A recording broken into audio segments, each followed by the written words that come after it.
Hello everyone, it's Mr. Baker here. Today we're going to be looking at scalar and vector quantities.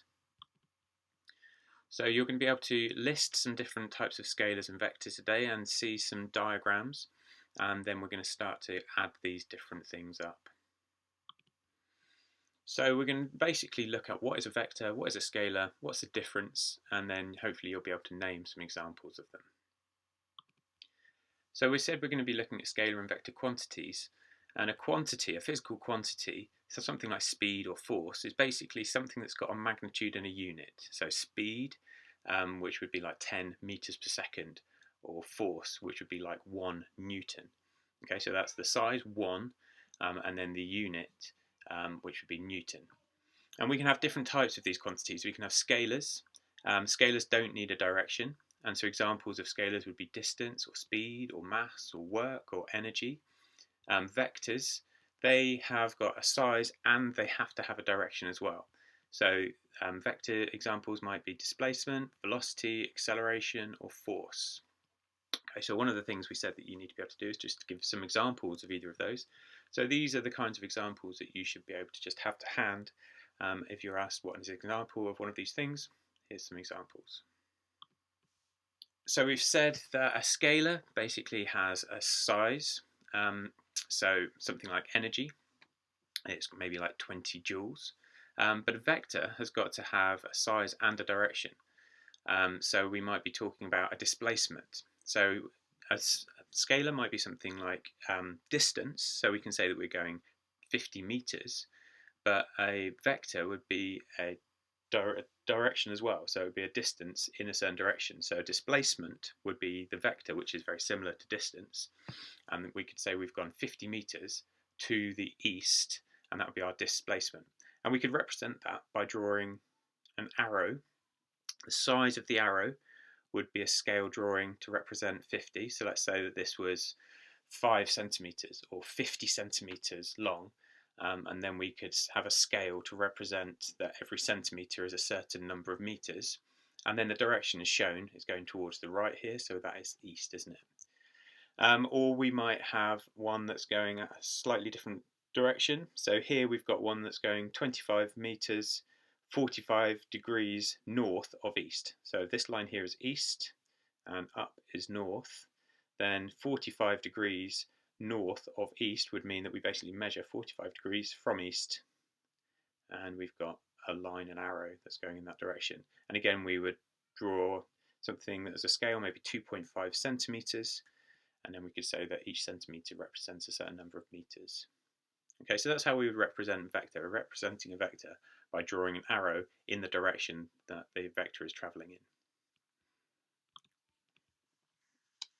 So if you've got a scalar, let's say you have got energy, and you have got 10 joules of energy, and then you get some more energy. Let's say you get another 10 joules. You can just say 10 joules plus 10 joules. In total, I would have 20 joules. But a vector, because it's got a direction as well, we can't just add them up necessarily. Now, if we're talking about here a force, let's say I've got an object here, and I've got two forces acting on it towards the right. I've got one force which is 4 newtons and one force which is 6 newtons. So I would draw my vectors like this, but what I could do is I could draw a diagram sort of adding those vectors together. So I would put the tip of one of the vector arrows to the tail of the next one, and I could draw my 4 centimeter line, let's say there, which would represent 4 newtons, and my 6 centimeter line here, which would represent 6 newtons. And so 4 plus 6, I'd have a 10 centimeter or a 10 newton vector drawn in the same direction. And what we call these bits of this resultant, we call these components. So I've got 1, 2 different vectors which I'm adding together. So these two are components which make up the resultant. So the resultant is basically whenever you add a number of vectors together, 2 or more vectors on one object, then the resultant is when you've added all of those together. So I could just add them. If they're in the same direction, then yeah, I can just add them. 4 plus 6 equals 10.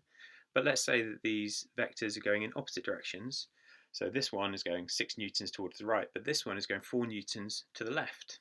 So again, I could add that together. And basically what I would do is add those two arrows together, and they would add, but actually you'd have 6 newtons to the right, 4 newtons to the left. So I could say 6 minus 4, because they're going in opposite directions. 6 minus 4 is 2. So overall, I'd have a resultant force on this one towards the right hand side still, because the 6 is bigger than the 4, but it would be only 2 newtons. And so I'd have a resultant force towards the right, which was 2. So that's how you would add vectors if they're going sort of in the parallel direction. Now, if you've got different vectors going at different angles, then you can't do this, and we'll look at this in a future lesson, how you would add those vectors together. But if you've got them working in parallel like this, then yeah, you can either add them or subtract them.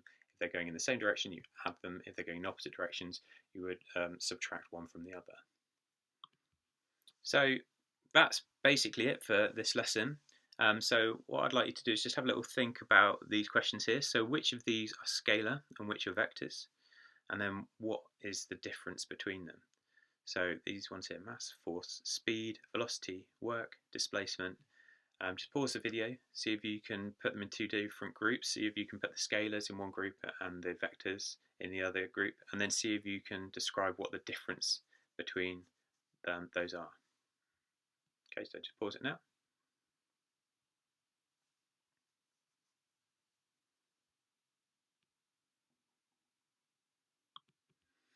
Okay, so let's have a look at what the difference between those are and see if we can put those in the right groups.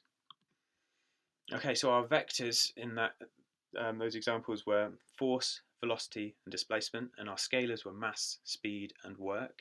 So if we look at the scalars first, scalars are mass, so that's just measured in kilograms. I can have a certain amount of stuff.